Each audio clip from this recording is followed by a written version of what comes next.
don't try to automate everything at the same time, because it's definitely going to feel very overwhelming. It's because when you go to build the automation and you're like, oh, what do I say? You want to have something you're going to put in there.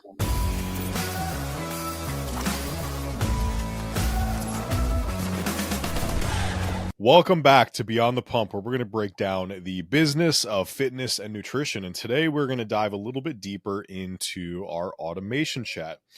We're going to go, talk deep into 2 or 3 day-to-day kind of, you have your business running automations and just the actual, like, what you should do, the tactical pieces, ask some questions, and just hopefully, A, if you're not doing these, make it easy for you to do them, or B, at least get you to think of other ways. And then the third episode that we're going to record on automations is going to be more for that kind of growth and scale. Some of those maybe nice to haves, the things that when you get there, sure, start thinking about and just have some conversations.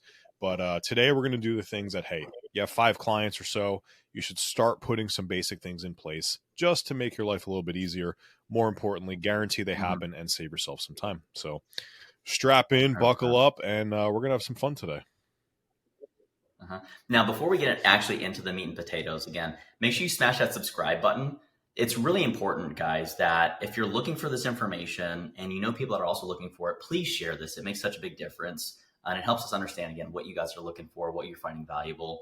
And last but not least, as you subscribe, there are playlists that we have on our YouTube channel specifically with all these things cobbled together. So if you're like, hey, I'm a new coach, I'm just starting out, I have no idea where to even start, we have a playlist for the coaches startup kind of playlist. We have the automations and the business playlist. We even have movement demos on there. If you're not quite sure, if you're seeing something crazy, which some people really don't move well, and they're putting movement demos out. So there's a whole wide range of stuff beyond the podcast and Beyond the Pump that are on our YouTube channel. So again, please head over there, smash that subscribe button, and then go back and watch the previous couple episodes, because we have gone through a business streak here recently, because we did get a lot of inquiries around those things. So for those of you that sent those requests in, thank you so much.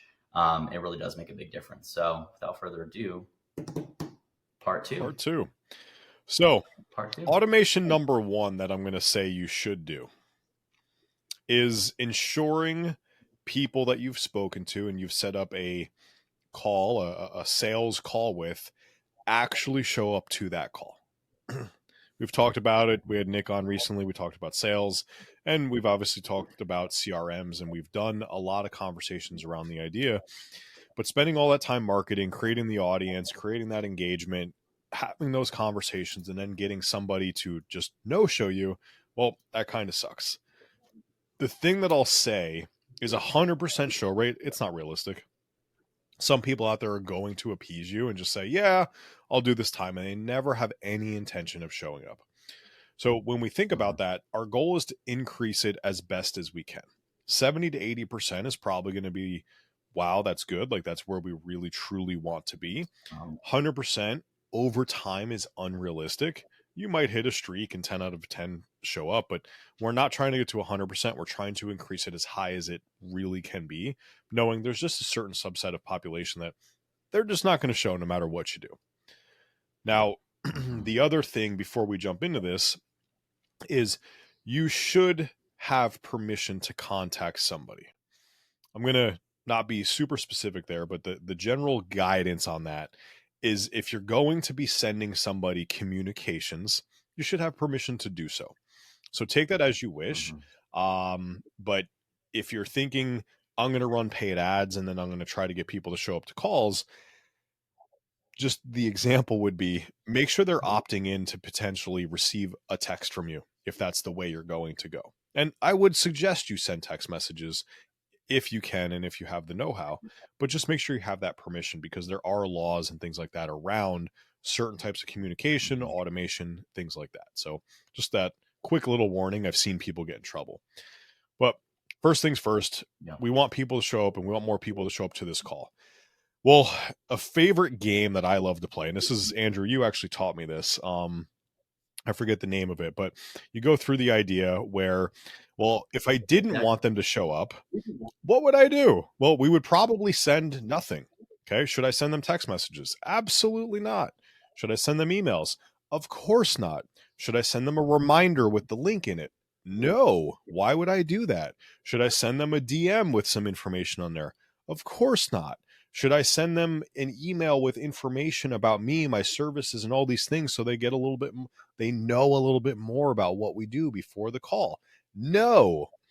And then you go back and you're like, all right, well, cool. If we wanted to ensure they didn't show up, we would do all those things. But what if we wanted to ensure they did show up? Well, let's do the opposite. Okay. So, thing number one, and start small, you can always add on. Once they confirm, make sure whatever service you're using to send, call it the reminder email or the confirmation email. So, Calendly, Go High Level, a lot of those companies have the kind of appointment confirmation already built into that service. And usually they'll include some type of button for the person to be able to add it to their calendar, or it'll automatically pop up in their calendar. The thing that I would recommend that you do is they book it, it goes.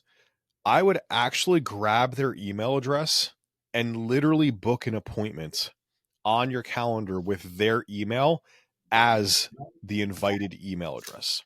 You can set that automation up in Zapier, and it's basically take this, take that. So Calendly booking, pull these two pieces in, and then go ahead and book it. And that almost forces somebody to now have that in their calendar. And a lot of people live and breathe by their calendars. Now, out of the gates, you should have not only an email reminder from whatever software you're using, but also that kind of that email block or that appointment block in their calendar. And that's going to be kind of those two things that happen out of the gates. You can automate both of those. Zapier would be for that second component, getting the booking in their calendar.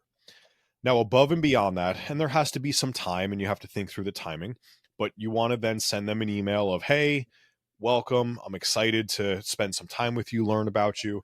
Here's what to expect on the upcoming call. You shouldn't go down the road of I'm going to ask you 48 questions and it's going to get uncomfortable and see why you failed all the way up until now. But rather, we're going to dive in and start to understand the root cause of why you're here today and how we can truly help solve your problems. Stuff like that. So automation piece number one is going to be sending them an email. Again, a Go High Level, you can do things like Zapier, sending out Gmail, things like that are all going to suffice with making that happen. So they book it. That's going to be the trigger. A trigger is effectively what causes the automation to kind of kick off and start. What is that service? What is Zapier looking for to know that, okay, let me start doing these things? And the things that it does are called actions. So triggers and actions. What makes it start? And then what are the actions it does once it starts? So the trigger, appointment is booked.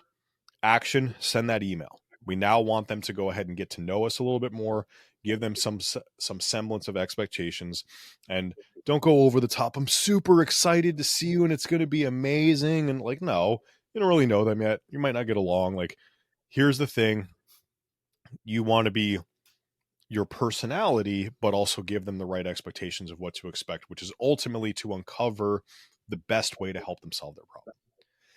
Thing number two, should you have time, is a separate email that is going to be more around the idea of testimonials or information that they could also get about you potentially through the internet, i.e. looking at your Instagram, looking at your website, looking at your TikTok, Facebook, whatever it might be, but just sending some of that stuff, some of the case studies, some of the things that you've been able to do and the people you've been able to help. And the reason I say should you have time is you're going to send them an email today. If they book for tomorrow morning, there may not be enough time between the time of booking and the appointment itself to send a whole bunch of emails, and you don't want to send 5 in one day. The next thing you want to do after that is you're going to remind them roughly 24 hours in advance of their appointment that they have an appointment. This one would be ideal in email and text message. Again, especially on that text, make sure you have some permission. And then the last thing you want to do, and I'm actually going to say, I would love for you to manually do this. So you're going to send yourself a reminder to do it. But if you want to automate it because you're lazy and you don't actually care about growing your business, then that's fine. But basically a 30 to 40 minute in advance of the call, just one last reminder, hey, looking forward to seeing you here soon type mentality. The reason we send that and you don't want to do it in exactly an hour or exactly 30 minutes, and you want to do it like 23 minutes, 37 minutes, is you're a real person, ideally sending that message where if I go, hey, Andrew, looking forward to seeing you in 30 minutes, it's a little bit harder for Andrew to cancel on a real human versus just a computer automation. And it's also serves as a reminder. Now, again, their thing might be at 6 in the morning and 5 a.m. Like, all these components are going to play a role in being able to do that. But if you can send that one, I guarantee you're going to get a lot more people that actually show up.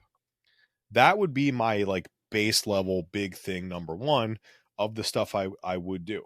Now, if they've booked 5 days in advance, you might send them an extra email and or text message reminder throughout that, or some version thereof. That would probably be a reminder to go look at that email you sent them with the information on there, right? Maybe you have some type of pre-consultation questionnaire that you like people to take a look at. Maybe they don't have to answer it, but rather just so they know some of the questions that are going to come. Little things like that continue to drip and show that effectively you care and that they should show up to see you because you're a real human. So that would be big thing number Yeah. one. Some people make these So really complex, a lot of stages and like a lot of actions. I don't think you need to. You want to remind people the important ones 24 hours in advance and somewhere between like 30, 40 minutes ish in advance as well. So that's big thing number one that I'm going to say you should automate the moment you start to have 4 to 5 clients. If you're 1 or 2 clients, you should be doing all those things but manually.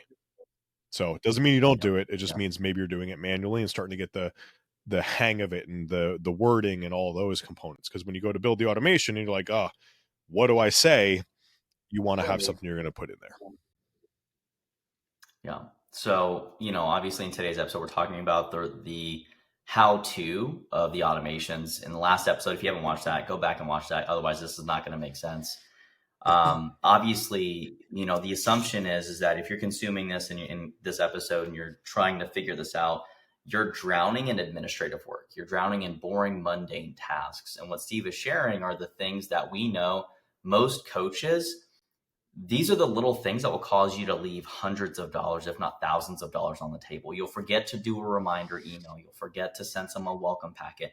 You'll forget to do those things because, frankly, you can't do all those things. If you're in a call and let's say you're doing consultations back to back, because that's just how you had your sales schedule stacked. You have a 3 p.m., a 4 p.m., a 5 p.m., 6 p.m. You're not going to be able to turn around and send someone 30 minutes prior that personalized message necessarily. And so this is why having something support you like an administrative assistant, which is the alternative, you go out and hire someone and do that. Not a bad idea, but more costly than having these automations set up. And so getting people to show up to sales calls, monumentally important. Getting people to show up to coaching calls, monumentally important. Anytime there's a service transaction, meaning you are delivering something, there's an actual belly-to-belly exchange. You need to be thinking about those things. What do I normally do? And what's the corresponding action? I need to send an email, right? So then how do I do that? And that's where something like Zapier can be super helpful. So, we talked about the sales one, we talked about showing up to a call. What are a couple other ones that, in terms of, and you call these workflows or automations, or like, is there a specific terminology that I would we'll say, reference in the future? within Zapier, they're going to be called Zaps. Within Go High Level, they're going to be workflows. Within HubSpot, their Okay. workflows or sequences. So I think for Mm, the container of our conversations, we'll call them yeah. interchangeably workflows and automations just because. But every Okay. platform, every software is usually going to have a different naming convention associated to it. Mm, makes sense. Like a lander in a fucking funnel. Exactly. Landers and funnels. So, Yeah. So don't get wrapped up in the vernacular, guys. But what would be a couple so more? the second one I would do is going to be on the other side of that sales call. And I Mm, would say, a 2A and a 2B here. If somebody doesn't sign up, I would, and this will be the easier one, I would send them through a workflow that is going to give them 3 to 5 emails that just give value and continue to kind of remind them that you're there should they ever need help. Now, if somebody's truly not a fit, they're not your ideal client, there's some massive thing that they will truly never be a client and you don't have the knowledge or know-how or ability to truly help them, maybe you skip it.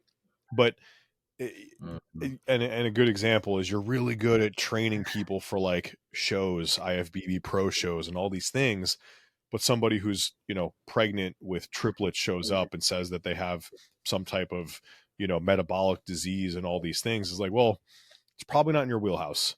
If you know somebody, cool, but otherwise don't sit there and say like, oh yeah, I can help you. It's going to be great. We're going to go ahead and, fast and dehydrate ourselves so we can see our veins. Like, no, bad idea. Okay.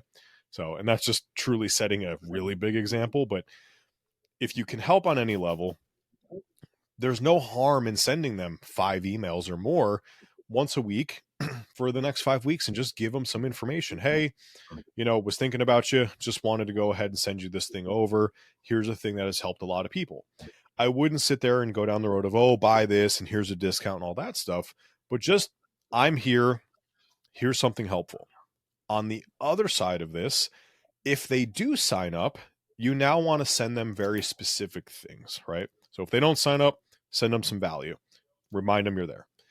If they do sign up, first and foremost, after they make a payment, you want to make sure that whatever you're using for processing payments is going to send them a receipt.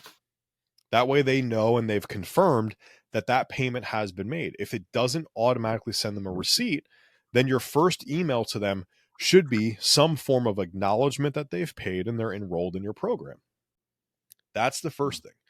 The next thing, almost immediately after that, should be a separate email that is going to be any onboarding information that they need. Now, you probably went over it in your call and you sent them some, whatever it is, but every single thing you said, you should also send them an email. The reason is you're sitting here listening to this podcast, watching this podcast, unless you're taking meticulous notes, there's going to be something that gets missed. So I can elevate my customer service by making sure that they have that thing. Also, if they turn around and go, oh, you never told me I had to cancel 24 hours in advance or things like that, well, no, it's actually in here. Here's all the things I sent you on that day, right? So it's kind of a CYA, cover your ass situation as well. So those are the two things. The very next thing you're going to send, which is likely going to be a separate thing as well, is confirmation of whatever their next appointment is, along with any instructions that they need to start doing. Hey, thing number one that you do for the first week is just track your food and nothing else. Don't change how you eat. Don't do this. Don't do that. Go just track your food. I don't care if it's good, bad, ugly, whatever else. You bite it, you write it. Whatever that first instruction is, not programmatic kind of terminology and rules and things like that, but here's step one, right? And we want to send it in separate emails because it makes it very specific, makes it more easily searchable, and it's also just, it is important enough it has to come over and it's the same thing. To level up what you're doing, I would also send the instructions of what they need to be doing for the next period of time in a text message, right? Everybody's got different program setups and how they're running things, so that's all going to look a little bit different. So now we've sent them a receipt, we've sent them the rules of the program and things that they should expect and what their next set of instructions are, email and text message on that one. And now we're underway. From there, what I would do is I assume you have some type of other appointment set up, some type of other meeting, some type of group call that they hop on, some type of check-in information that is due at some point in time. In advance of that, so similar to try to get them to show up to the call, the sales call, we now want to go ahead and make sure we remind them of either their call, the group call, the submission of information, whatever it might be. I would ideally suggest 24 hours in advance. And then again, maybe morning or night before type situation. We're not going to always send 2 reminders, but if somebody is getting used to this new routine, as they're getting this built into their lifestyle, it would be helpful for the first 2 or 3 to give them that double reminder just to make sure that it doesn't fall through. Then after that, ease up and just kind of that one reminder. Hey, quick reminder, our call tomorrow, 11 a.m., group call tomorrow night, 7 p.m., whatever it is. And you kind of let that settle down so we're not over inundating them with texts and emails for the sake of it. Now, what are we doing? Delivering them the receipt, give them the expectations, make sure they're going to stick to kind of the program and the things they should be doing, and show up to the things that are going to create that stickiness and consistency that we need for them to be successful and that we need in order to be able to help them the most, those are going to be the things that are going to kind of push us through. So go high level, your Calendly, your Zapier, those are all platforms that are going to effectively enable you to do that. The, trigger on these is going to be they signed up and we start going. The trigger on the appointment stuff is usually going to be a time in advance of the appointment date and time that happens. So that is likely going to be two different workflows as I'm saying it. The first 3 emails that are delivered and that fourth text, one. The second one is going to be now the reminders of their ongoing course and whatnot. The trigger there, again, Friday, 10 a.m., Zapier should know, okay, I have to send this out because at Saturday, 10 a.m., they have an appointment. And then it starts to run through the actions that it should. And again, it's just going to continue to look for when is an appointment, what do I do? When's an appointment, what do I do? And it'll keep that on autopilot moving forward. So real quick, you mentioned something there of integrating multiple things like GHL, Calendly, Stripe. Like, guys, if you're listening and you're like, I don't know what any of those are and I have to do all of them, I would highly encourage you, because again, this is part 2, which would be the intermediate level of kind of automation / workflow / like starting to get into the how-tos. Find one platform at a time that's going to basically satisfy the needs of what your repetitive behaviors are. So if you need to regularly schedule, get a Calendly or get some kind of scheduling service and put that in there. I say Calendly because it's one of the things that has a lot of already built-in workflows. It'll send confirmation reminders, text messages, emails. So it has like a couple of these things already built in. And frankly, like if you're under 5 to 10 clients, that might be all you really need, because you can literally set up your payment processing stuff on there. There's a lot of different things. Zoom is also another scheduling platform option right now, where they actually have a way for people to go in and book it, because they're trying to compete with Calendly. So I think we'll see a lot of these platforms start to change. You might hear names that we mentioned, GHL, HubSpot, whatever they are. Go poke around a little bit.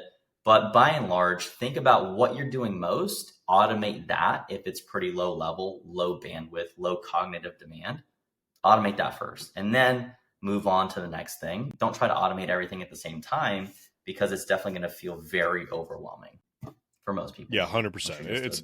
You got to find what's right for you. Again, there's assumptions that you have some level of semblance if you're diving in deep on this episode. But if you do have questions, and there are certain programs I would recommend, based upon certain needs and whatnot, throw it in the comments. Happy to answer. These are things that we dive into a little bit deeper into Empowered as well, or, happy if you want to show up to one of our business development calls and just kind of ask this question on the kind of Q&A part, throw that in the comments. Happy to send you an invite, and just so you can check that out and just get that question answered. But, so yeah, that would be like the second round of automations that I would kind of put in. And then I would say, again, there's 2 pieces there, but it's a branch depending upon somebody buys or not. Yeah. But the last thing that I would do is going to really be, how do I start to highlight what would be a assessment, reassessment / ascension and or referral time, right?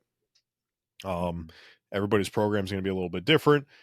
I'll use a random arbitrary number, but you've been a client of mine for 6 weeks, and now it's time to go and just like start to really dive in and look at trends, look at this, and just do a little bit more than your basic check-in and start to understand some of the deeper details and just see, like, do we need a big course correction? Are things going well? What's going on in your brain? Again, longer than our quick check-in, and just let's make sure we dive in. So the first component of this is going to be the reminder side of things, for sure. Get them to show up. But I would also set the stage for what is going to be a conversation around continued progress. A lot of times I talk to a coach and they say, I have a 3-month program, I have a 3-month offering, I have this type of thing, or I have a 6-month. Fantastic. I don't know many people that truly achieve their goal in 3 or 6 months. And if people are achieving goals quickly, which is fantastic, most great coaches are great at helping identify what the next motivator for that person is. And I don't want that to be misconstrued with, you got to keep giving them goals so you can keep them a client, but people should continue to strive for a thing. Like, you don't get there and then just be like, cool, I'm done. I'm 30 and I never have to try doing a thing again. No, like, are we going to go run a Spartan race? Are we going to go run a High Rocks race? Are we going to go do backpacking? Are we going to go and gain lean muscle mass? Are we going to try to reduce body fat? Like, do we want to move away from longevity and go for, appearance and aesthetics? Like, what's the thing we're working towards, and what does that look like? Okay, great. So understanding that and having that conversation around, the idea of, hey, excited to see you for our thing tomorrow. Can't wait to go over all the progress we've made so far. Between now and tomorrow, I'd really love for you to show up with what some of your updated goals look like. That way we can start to tailor the program to continue to fit with what you want. Get them thinking about the future. They understand it. And then when they show up, start talking through that. And when they present goals that are going to be longer than what the program is, it is now time to have that conversation around that ascension, that kind of that retention side of things, of buy the next thing. Same process is going to repeat itself in another 4 to 6 weeks. Only on that call, making sure they show up, blah, blah, blah. Hey, Andrew, you've been getting great results. Here's this, here's that. We were able to knock down 2 goals. That's amazing. Just a quick question, be really helpful for me. Do you know anybody that has similar goals to you that I might be able to help out? All I need is their name, phone number, and email address. I'll reach out to them only one time. I promise I won't be a pest, but would just love to see if by chance I can help them out. Once you give that information to me, what we can actually do is throw a group text together, and you can just make the introduction, whatever it might be, whatever's easy, and go from there. If they happen to sign up, I'd love to give you a month of my coaching services for free. But again, we need them to show up to that appointment and go from that perspective. So those are going to be some of those components. If somebody does get somebody to sign up, when somebody does give you those new goals, following up post-appointment with some type of, again, confirmation email, here's what to expect, here's all the components, et cetera, are things that are great, because naturally as humans, we have questions. And we also are kind of, we think the worst in people, because it's like, I've always had this person that didn't fulfill. Well, no, make sure you send them emails. That's proof. That's tracking for both of you guys that now you're going to go follow through with what you said you were going to do. Mm-hmm. Yeah. I mean, and again, like, more than anything, it's what are the repetitive things? How do you then set these things up? I just cycle after cycle. Mm-hmm. Tech platforms will come up. Tech platforms will fold.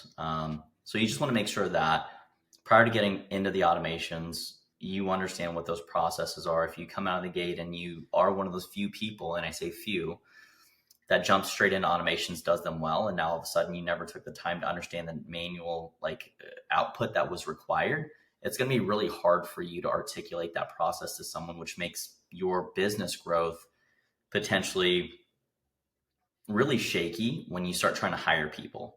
Because now you're not going to know how to, hey, I need this thing. And it's going to come across as a really frustrating experience for you as a business owner, because you don't know how to train that person, because you never took the time to think and understand the processes that were necessary and on a small scale before you start rapidly growing. Obviously, as you get bigger and your processes get more advanced, we're not telling you that you have to go be a webmaster or a graphic designer.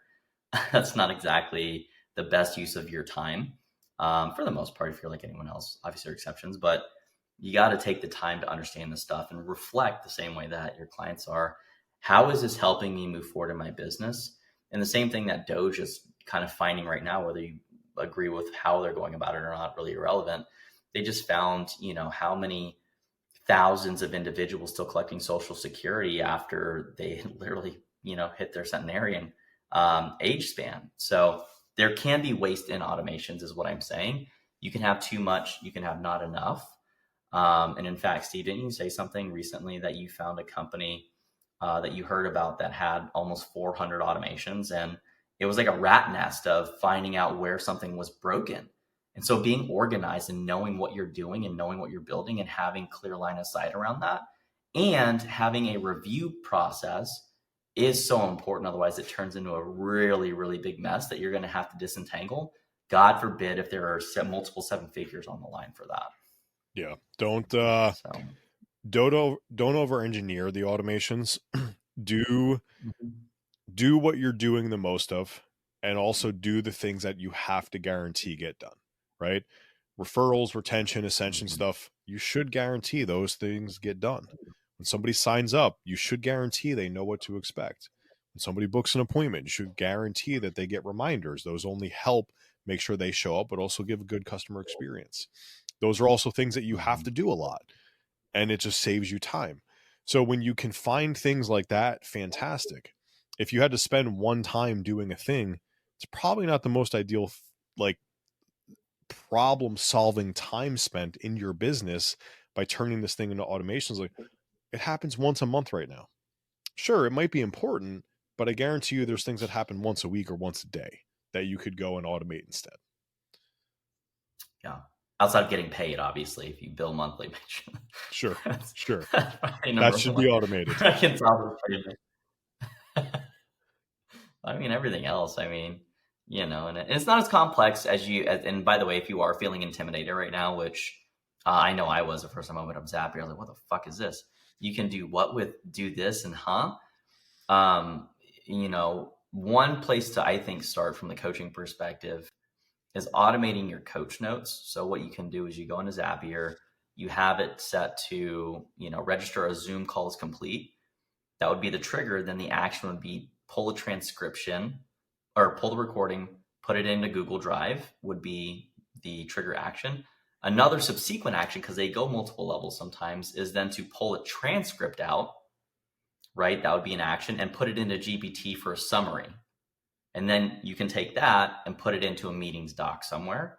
And so that might be something where if you're like, I don't have time for pay. And I ran into a chiropractor recently I was doing some consulting with, and the person was a new grad, drowning in the admin stuff, phenomenal clinician, right? And this is pretty common of like, they love doing what they do. They hate the admin stuff. Most coaches usually fall in that domain, or health service providers.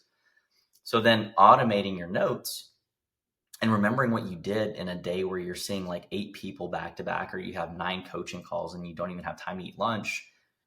That's one of the fastest ways to spiral your business and your professional reputation on the ground, is not being meticulous with the notes that you're taking. And if you can't take them, use what's already there. It does a transcription. There is GPT to go in there and summarize it, create some action items and deliverables in there. So that way, next time, right before the call, you pull it up, you look so much more professional when you're like, oh, hey, this is what we did last time. Let's recap what we talked about. How'd those deliverables go? And what obstacles did you come up against those action items? And how can I help you solve those? That's what a coach does at the end of the day, is help people execute on the work. And so that's probably one of the bigger ones that I would suggest most people get into, beyond like collecting payment, getting people to the call. Once you have the client, you have to be able to serve as a client at a high level if you want a referral. And that's what I would do personally. So any closing thoughts? As we've kind of shared a couple examples of automations and workflows in today's episode. Just, again, keep the advice from episode 1 and what we've said here. Keep it simple, solve the immediate problem, expand upon it after that, good, better, best. Focus on creating workflows and automations around the things you're repetitively doing, so it saves you time and it guarantees it happens. And don't go crazy. When you want to smash the computer because it ain't working, take 5 minutes and walk away. I had to do that yesterday. Yeah, seriously. And if you do find out that you are spending an inordinate amount of time in front of that computer, you will literally become less creative the more execution you do. So you do need to regularly build in breaks. Otherwise, you'll get to a problem. And this is where, when you're sitting there and you're like, I don't know how to solve this, that's probably usually a really great time for you to go spend 30 minutes away, go eat, breathe, go get some sun, you know, go do a cold plunge or whatever that guy's doing on social media right now, where he just dips his face in Saratoga fucking water 7 times a day before 4 a.m. You guys know what trend I'm talking about. If you don't, and this is like 2028 and you're finding this, go look up the jacked guy that literally just puts his face in cold water.